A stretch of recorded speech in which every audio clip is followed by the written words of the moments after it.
We can't have a higher basis for value. By the way, those of you on the video, you're coming in late, but you haven't missed anything as far as the main outline of our teaching for today.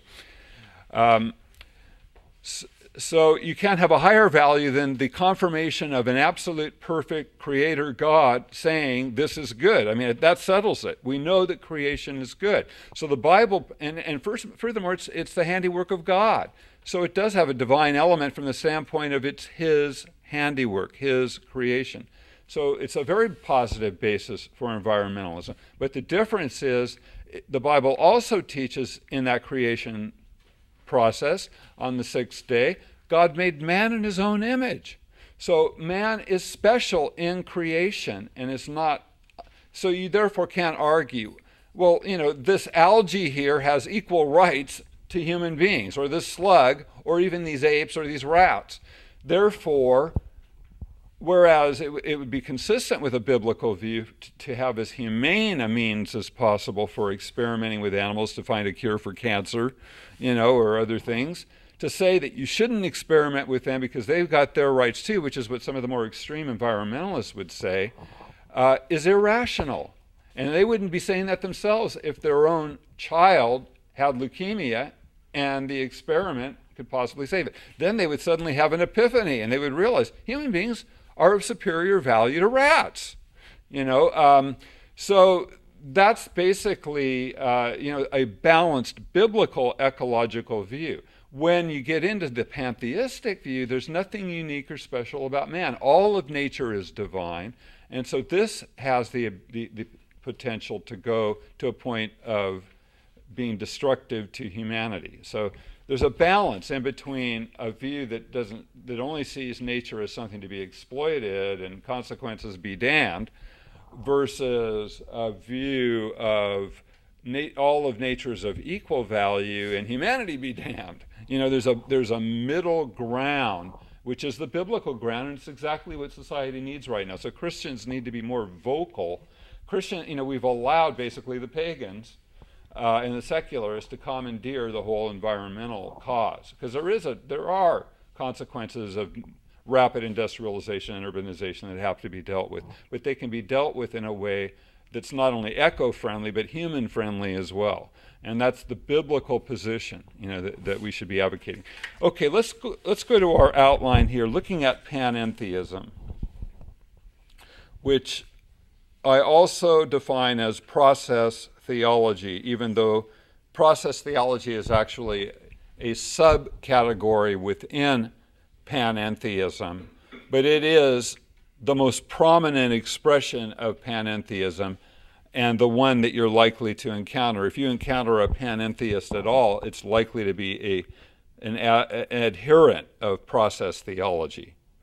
Okay, process theology is fashionable because it combines aspects of theism with pantheism. You can still say nature and man are divine and affirm evolution. In fact, the whole idea of process theology is evolutionary.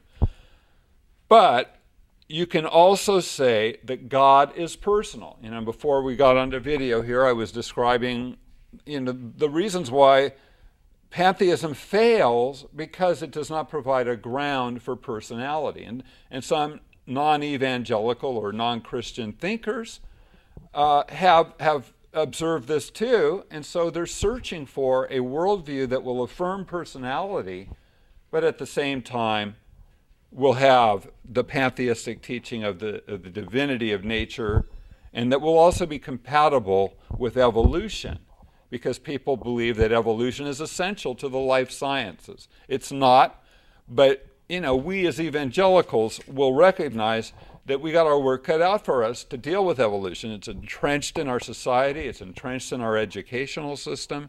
It's a challenge that we have to rise up to. Well, people who have a religious impulse, a desire to find a religious basis in life, who are not already persuaded of the truth of the Bible, they're going to be drawn to something that will not give them that challenge, that will not confront them with the challenge of evolution, but will incorporate evolution and make it a part of religion. And that's exactly what process theology does. Okay, so so it affirms those things, but you can also say that God is personal and that we can have a relationship with him. The world and humans are real. And also, and this is important, remember I pointed out last week that in pantheism, history is cyclical, and beyond that, it's an illusion. And so there's no real meaning or direction to history. Well, that doesn't provide you with a basis for an optimistic understanding of history and of human activity and aspirations. If the whole world, like I said, pantheism is world denying, is something that we need to escape from, well, that's not a positive basis for tackling the problems of the 21st century. So people are looking for an affirmative, positive view of history, and panentheism also provides that. History is going somewhere. Yet it still holds that we all participate in the being of God, and God relates to us as we relate to our own bodies. So panentheism basically is the belief that God, human beings, and the world are all real. The human beings in the world are not illusions, as pantheism holds. But unlike theism, which says that human beings in the world were created by God ex cathedra, out of nothing, panentheism says human beings in the world are a part of God's being, and God relates to them in a manner analogous to how we human beings relate to our physical body. So therefore, human beings in the world are a part of God, and they are divine. So that's panentheism. Now, historically, it's been around for some time, because not everybody within the tradition of Hinduism is an absolute monist. Monism is the belief that everything is one. And so therefore, all there is that God that I described previously, being, awareness, bliss. That is all there really is. And so any appearance of diversity or difference is an illusion. Everything is God. But not everybody, even within ancient Hinduism, held to that view at all. That's just one school. It's probably the most sophisticated philosophically, appealed more to the higher caste people and the more educated people. But there were competing views. What's known as qualified monism or qualified Vedanta is the view that God is personal and that the universe is a part of God and souls are real. And there was a philosopher, a Hindu philosopher by the name of Ramanuja, Ramanuja, who came along and developed this idea. And, he believed that Vishnu, the second god in the Hindu Trinity, the preserver god, was actually not just one god or even a high god, but ultimate reality itself, that Vishnu was transcendent and the highest reality. So therefore, you don't transcend personality and become one with an impersonal cosmic consciousness, but you have a personal devotional relationship with Vishnu. And a later follower of Ramanuja by the name of Chaitanya in the medieval period developed, he took one of the most popular incarnation or manifestation of Vishnu, Krishna, and reversed the order there and said Krishna is actually ultimate reality, is superior to Vishnu. Vishnu is a manifestation of Krishna rather than the reverse. And so that's where you get the whole idea of Krishna consciousness, the Hare Krishna movement that we do encounter here in the West. And you probably, if you're old enough, at some point you saw them on street corners or you encountered them in the airport, and they go around, clanging tambourines and bells and beating on drums and chanting Hare Krishna, Hare Rama, Hare Krishna, Hare Rama. The mantra of their founder, Prabhupada, who came to Greenwich Village, Tompkins Square in 1965 and began to teach and preach about Krishna to the bohemian hippie type people that were there in Greenwich Village at that time, and developed a following, and it became an American movement. So this whole movement is panentheistic. Whereas the monistic Hindus that we're usually encountering here in the West would say that yes, there are gods and there is Vishnu and so forth, but all of these are personal manifestations of the absolute, which is impersonal, Brahman. And so therefore there's a place for the gods, especially because there are different paths, different kinds of yoga, different paths to union with the absolute, which that'd be a whole lesson on Hinduism to give you them all, but one of them is devotion. The way of devotion is a legitimate way to approach God according to Hindus. And so, yes, there's a place for devotion to personal God if you have a need in that area. But ultimately, you're going to need to transcend Krishna and whatever personal God of Hinduism or any other religion that you worship, and become one with the impersonal absolute. But Prabhupada and the Hare Krishnas taught the reverse. That Brahman, or the impersonal aspect of God, is simply a lower level or a manifestation of Krishna.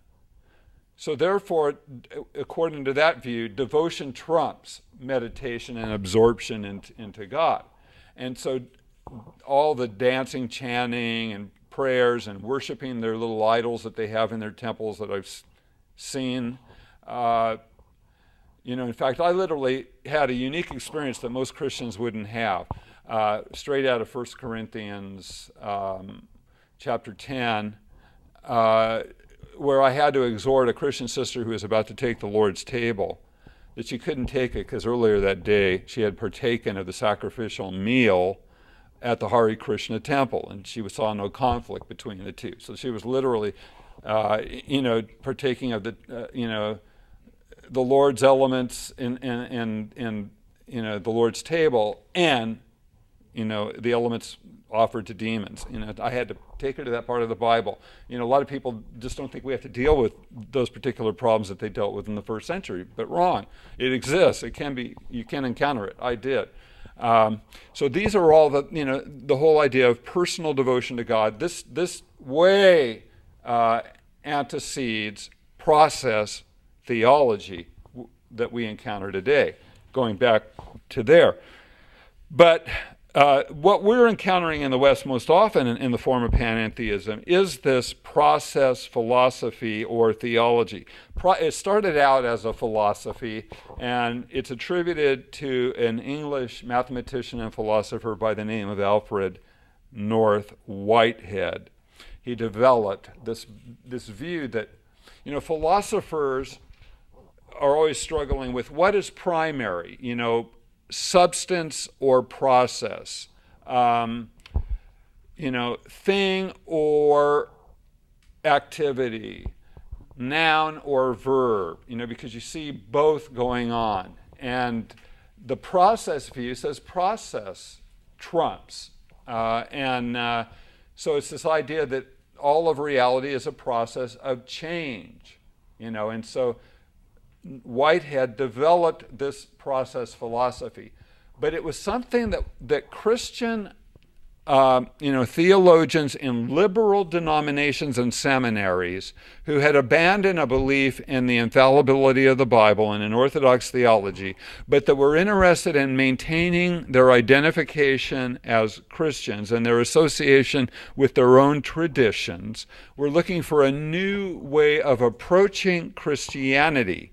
And they found Whitehead's process philosophy very appealing because it not only allows for evolution, but it's almost based on it. In fact, it takes evolution from the mere organic process that Charles Darwin described of natural selection and chance mutation, and it expands it out to the universe itself to a point where evolution is God. I mean, evolution can be spoken of with a capital E, because the whole process of change and increasing complexity and organization was observed to be what was going on in the universe. And so they would not have a problem with the argument I gave against the materialist for the fine-tunedness of the universe or for the intelligent design, because they see all that as evolution in action.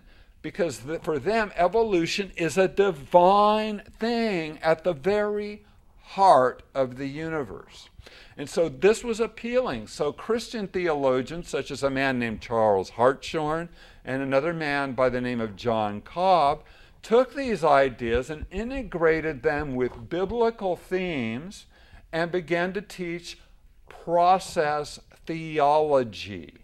And the intellectual center for process theology is at Claremont University in California, not that far from where Karina and I used to live. And this became the center for that, so that now what you actually find happening is this is the theology du jour among liberal theologians and in your mainline denominations. This is what's happening now theologically. It's process theology. And it also is attractive to people within the New Age movement who still want to keep elements of their Christian history past. They don't want to go all the way to the Eastern view of the Hindu view of God being an impersonal force. So they adopt this process theology while also doing a lot of the New Age, meditation, human potential seminar things, holistic health, and the various New Age ideas. But yet they consider themselves Christians. And a prime example of that would be Matthew Fox, former Catholic priest who was stripped of his priesthood by the current pope back when he was Cardinal Joseph Ratzinger, the head of the Office for the Doctrine of the Faith. And by the way, he actually cited my book, A Crash Course on the New Age Movement, on his large treatise on the New Age, which was a very definitive Catholic statement denouncing the New Age movement and Eastern meditation and so forth as being acceptable. If it wasn't for Ratzinger, who is now our Pope Benedict, or their Pope Benedict, the current Pope, the New Age might be a more acceptable thing within the Roman Catholic Church, and Matthew Fox might still be a priest in good standing. So, but he's now in the Episcopal Church. I made a crack about that before. I won't do that again. But he's now in the Episcopal Church, and so he's a New Age teacher. He writes a lot of literature. He's very popular, goes and speaks on the New Age circuit. And even Marilyn Ferguson, who wrote the book The Aquarian Conspiracy around 1980, that was really shaking up the church because a evangelical conspiracy theorist by the name of Constance Cummey got a hold of this book, took the word conspiracy in the most literal way possible, and began to say they are about to introduce the Antichrist. And she got this is how most Christians found out about the New Age movement in the early 80s, was in the form of, there's a conspiracy happening and they're about to introduce the Antichrist, and this New Age thing's been going on right under our noses and nobody's recognized it. And well, all that was derived from Marilyn Ferguson. Well, I had a lengthy phone conversation with Marilyn Ferguson when I was working on my book, and she's just passed away this past year. She considered herself to be a Christian on the basis of process theology. Did you have something, Charles? Okay. All right, so moving on, there are historical antecedents to process theology. One is Plato, who had the concept of the demiurge. And the demiurge was a being who was godlike, but was not ultimate reality. He was not the highest being in Plato's pantheon.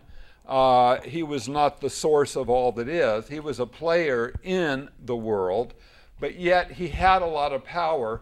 And so his role was basically to try to create form and order out of the basic chaos of creation. And so the demiurge was therefore a godlike being, but limited and fallible, and therefore whatever seemed to be not working out that well or less than ideal about nature was considered to be a botched attempt by the demiurge. And so this was a whole view. Well, process theology sees God. It's not like he set up all the rules of creation and created it freely.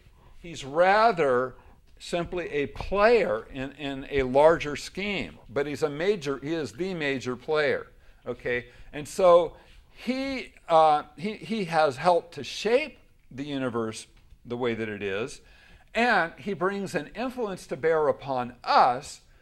He cannot overrule our choices. He is not sovereign. But he can cajole us, he can encourage us, he can entreat us, he can try to inspire us to achieve our potential. And it's important for him to do that because he can't achieve his potential unless we achieve ours, since we are related to him. We are a part of him. And so therefore he's continually working to advance evolution, to bring us about in our own spiritual progress. And so this view is related or has an antecedent in the demiurge. Second of all, another antecedent of panentheism is Heraclitus, who was a Greek philosopher who believed in the whole idea that process is more primary than substance. And his famous example is that you look at a river, and what you see there is a specific form and nature of the river, so it looks like it's a static entity. But when you examine more closely, you see that it is continually being, the water that had been there is continually being replaced by different water. There's actually movement that's creating the illusion of form or the appearance of form, but process trumps substance. So that is what Heraclitus said. So basically, even we ourselves are not static souls, but rather we are a series of actions, a series of choices. In modern day, people who buy into this process view would point out our bodies totally replace the cells every 7 years. So there's nothing that's permanent about us. So there's an illusion of consistency and singularity or identity about us, but we are really simply a series of choices. And the same with God. God himself is a series of choices. So therefore, choice, free will becomes primary and the most highly valued thing.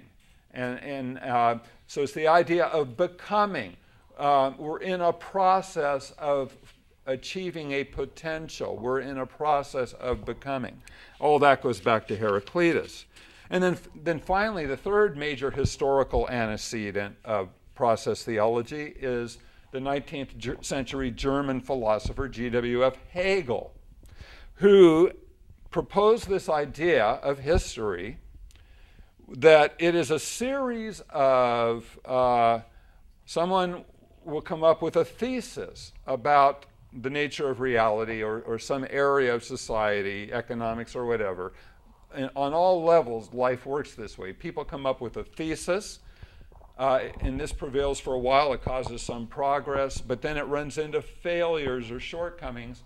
Then someone comes up with an antithesis or an antithesis that challenges that thesis, shows its flaws, and has a contrary view, which seems to have discarded the thesis, but it doesn't end there, because then someone comes up with a synthesis, takes the thesis and the antithesis, puts them together, shows how both had aspects of the truth, and a whole new truth emerges as the synthesis. And so then this now becomes a thesis that's going to be challenged by an antithesis, and then the two will be resolved in a synthesis ad infinitum. And what you have then is progress. So Hegel had an optimistic view of history, that we're moving somewhere. And so you can see why this would be appealing to someone who wants to retain aspects of pantheism, but wants to get out of the cyclical history, grim, illusory view of history, have a positive view of the future and hopeful view. This is, what panentheism proposes to offer. Okay, so then what process theology adds to all these things is the idea that God is bipolar. God is bipolar. By that, I do not mean that he's a manic depressant. But what they mean by that is that God has an infinite pole and a finite pole. Remember, I said that one of the things that we learned is that ultimate reality needs to be infinite. A finite source is inadequate. Well, some people have recognized that outside of the realm of evangelical or Orthodox Christianity. And so they think they've solved that problem because, on the one hand, God is finite in that he's not sovereign. He can't make us do things. He doesn't know the future. But on the other hand, God has an infinite potential. He is in a process of becoming, there's no limits to what he can become. So the potential aspect of God is the infinite pole. The finite aspect of God is the actual pole. And so this is their view. Now, I should also note that open theism has, there have been evangelical theologians and scholars who have been drinking at the well of process theology, and they developed a view called open theism, and this is a view within evangelical churches today, which says God is participating in time. Time is not something that God created, but it's something that he participates in. He created the world. They differ from process theology on that point. But he participates in time. Therefore, he does not know the future. And our choices are primary, so he does not know our future choices. So therefore, he can only influence world developments to fulfill biblical prophecy. But logically, there's no guarantee biblical prophecy will be fulfilled because God cannot force us to do anything, and furthermore, he does not actually know the future. He only knows the present. So this idea, my argument is that both open theology, open theism, and process theology, the God is too small. Yes, Krishnamurti was someone, I mentioned several weeks ago a woman by the name of Alice Bailey, and Helena Petrovna Blavatsky, and Theosophy, which was the original New Age cult. And they were very interested in Hinduism, and they spent a lot of time in India, and they found a promising young man who they thought was going to be Lord Maitreya, which would be the second coming of Christ, but also the seventh Buddha, and fulfill, in other words, the hopes of all religions, because they're teaching that all religions are related and basically have the same essence. And so this guy, Lord Maitreya, would be the new ruler of the world, would bring in a golden age. So he was actually, the successor to Blavatsky, a woman by the name of Annie Besant, found Krishnamurti, groomed him, presented him to the world as the up-and-coming Lord Maitreya, and for a while he was being glorified in this way. But he had the integrity to realize, I'm just a man, I can't fulfill these expectations, and so he renounced his messiahship. And he just became a teacher who settled in Ojai, California, and wrote a lot of books that were pretty thoughtful takes on Eastern philosophy and mysticism. I agree with George. He's one of the more appealing representatives of Eastern thought. But basically his view has all of the problems with pantheism that I described in the past 3 weeks. But then you also had, Alice Bailey, who taught that she got into describing the future in such a way that, this new age is about to come, and all these particular movements in society are paving the way for it, and Lord Maitreya is going to appear soon. And one of her followers, by the name of Benjamin Creme, started receiving transmissions from the Ascended Masters and from Maitreya himself, saying that Maitreya was going to reveal himself to the world on television on a specific date in, I believe it was April 1982. And so this was a real buzz, covered in the news and so forth. And this is when this Christian woman, Constance Cumby, came across this literature. And the one thing she did do was make the evangelical world aware of the New Age movement. I had been researching it and writing on it, and nobody was paying attention, and other people in countercult ministry. But she got everybody's attention through sensationalism. The Antichrist is here, prepare yourself, so then we had to calm everybody down. No, Benjamin Creme, this is not what the Bible's talking about, and Benjamin Creme has offered no proof that Maitreya exists, and in fact, Maitreya did not materialize on people's televisions in 1982 or since. There have been actual events where they have photos where he supposedly appeared to people worshiping in a church in Africa that they've circulated, but that's not exactly what I would consider hard and fast proof of Maitreya's existence or that the world is about to be taken over. So. Yeah, how do they find, in panentheism, how do they find the peace and security that we find in our faith? Where do they find that? If there's always that search for something that is more of an ascension into transcendency or whatever you call it. Well, in other words, you've really brought up a valid point, and I haven't even fully developed it yet, but and I will be next week. But the whole idea is that, there isn't the basis long term. They're not going to find the peace that we as Christians know, because our God is sovereign. He's not struggling with nature and with human wills to try to bring about a good result. He is sovereign over history and over humanity.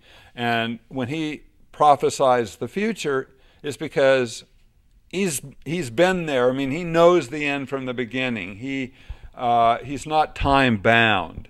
And furthermore, his will, his decrees occur. So we have that security of knowing that whatever happens to us, it's because God, within his sovereignty. I just read an interesting little article by Charles Colson in Christianity Today about what the nature of love is. And the real nature of love desires the best for the object of the love. Not necessarily the best feeling, emotions, or whatever, but the best outcome, which would be to be conformed to the will of God. So God will allow things to happen to us that are distressing, but we have the peace of knowing that God is using those things to conform us into the image of Christ, which is what Paul teaches in Romans chapter 8 when he says, all things work together for the good for those that love God and are called according to his purpose. And he goes on to say, that through these things he conforms us into the image of Christ. So we have a peace in the midst of whatever this life can dish out at us, of knowing that God is sovereign. They can't have that peace. Their God, that's what I'm saying here, their God is too small. He's not sovereign. Isn't that part of the problem, the process of the substance? It's always in process.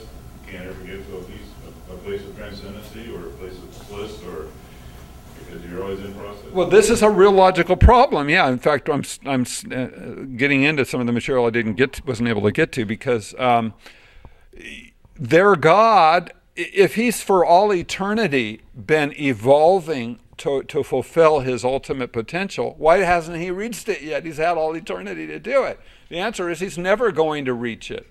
He's always becoming, he never becomes. Nor we. And nor can we. So people just haven't thought that far to see, wait a minute, if he hasn't reached it yet, how is he going to ever reach it? He's already had forever, to reach it, and hasn't reached it. So that's a logical inconsistency and flaw. Jim? One of the pieces, one of the things that gives us peace is the fact that we know that God is in control. And when you think of the mess that the world is becoming, it's only because God is in control that we can feel that comfort. Absolutely. That is what I sleep in comfortably with every night.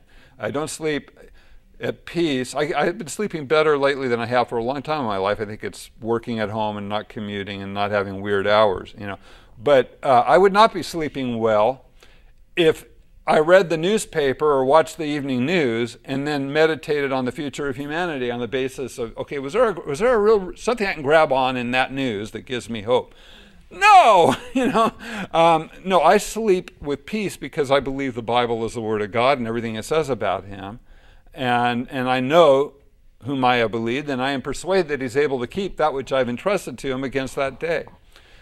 So the Word and the Holy Spirit are why I sleep in peace. Last question. Mark? Isn't it true the real threat of process theology is that it's a denial of absolute truth, and that God and his scriptures are in process based on our experience and how we define it today and tomorrow? Isn't that the basis for liberal theology anyways? Right. Yes, and it's this idea of change, that change is a good thing. Okay, they have a positive view of change. Well, change is a good thing when you're growing and achieving your potential. But for God to be in that process as well, that's very upsetting. The God has not already achieved his potential. And plus, if everything is change, how do we even know that? There's got to be certain constants by which we can identify change, certain things that don't change. What basis for ethics do we have if they're in a state of change and what's true today won't be true tomorrow? So, you know what? This question and answer thing has helped me to wrap up process theology. I'm not going to need to deal with it next week because all of the things that I still had to say we're covering in the question and answer. Thank you for such, very profound questions. But it fails the logical test because it's incoherent and because you can't live consistently according to it. It does not, it does not provide us with absolute morality when morality is in a constant state of change. So it's an inadequate view of reality. The people who buy into it because it's hip and cool and what's happening now and it makes nature divine and seemingly you got the best of both worlds. Ultimately, though, it doesn't ground your hopes, your aspirations, or your nature, and you can't live consistently with it. It's like buying a car part at a time. Wow. So this was a production of Elliot, Miller, and class. You guys have all really contributed to the discussion, and it's time to let you go, but I thank you for that. And next week, I'm just going to dive right into deism.